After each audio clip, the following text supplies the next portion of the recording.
Following the First World War in 1918, war, famine, and anarchy ruled the land in South Russia, the home of many Mennonites, most of whom came from Prussia in the 1800s.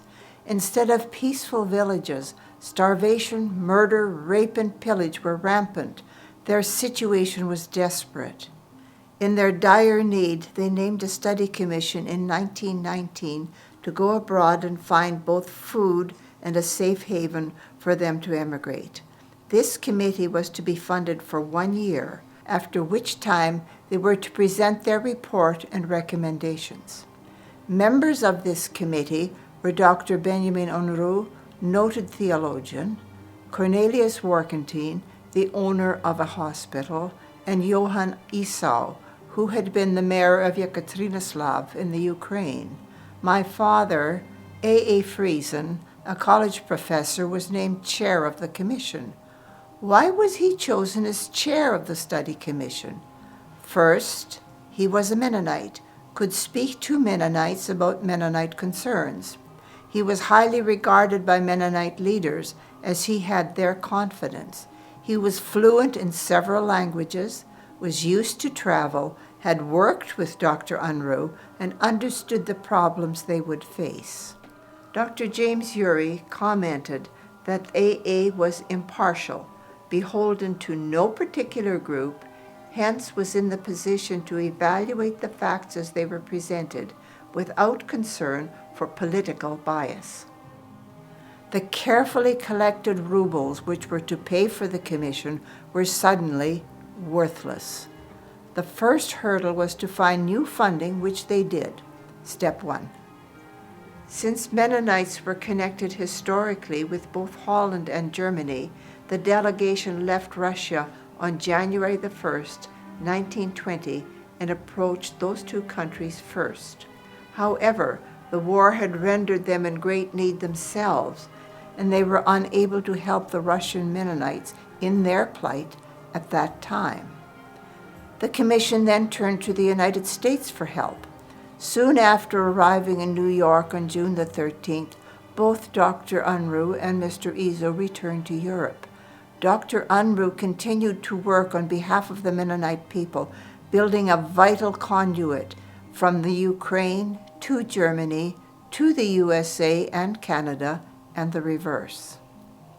My father, A.A. Friesen, and Mr. Warkentien remained in the States, where they met with Mennonite, political, and financial leaders in search of finding resources of food for the starving Mennonites. In the Ukraine, individuals were sending aid to family and friends in Russia, but they lacked accurate information about who needed what and how to get assistance to the right people. In June 1920, just when my father was searching for help, Mennonite leaders from the 4 main Mennonite denominations in the States were meeting in Hillsborough, Kansas, in an effort to coordinate their various relief efforts. They invited my father to meet with them and provide the specific information they needed.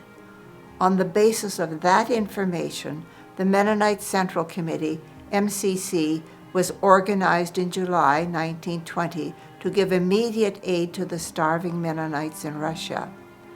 MCC continues to be one of the major organizers in the world which gets the right aid to the right people in the most effective way. My own grandmother survived the famine thanks to MCC's soup kitchen. My father and Cornelius Warkentien then undertook the study commission's second mandate, find a new home for the Mennonites. They concluded that the United States was the best option for several reasons. Firstly, Mennonites had been living there since the late 1700s. Secondly, both the climate and the culture there were similar to those of the Ukraine. And thirdly, America was a nation at peace, thus promising to provide the ideal homeland. Unfortunately, the U.S. policies at that time excluded immigration from Slavic countries. The doors to Canada were closed also at that time. The two men then investigated Mexico. Their conclusion: The government was unstable, and the culture and climate were very different, posing great difficulties for immigration. However, the country was accessible. South America was open to immigration, but again, unstable governments, a very different climate and culture made a move there very difficult. They also considered and rejected both New Zealand and South Africa, feeling they had insufficient information to make an informed decision. In my father's final report to the Mennonites in the Ukraine, he concluded that efforts be pursued to gain permission to emigrate to Canada.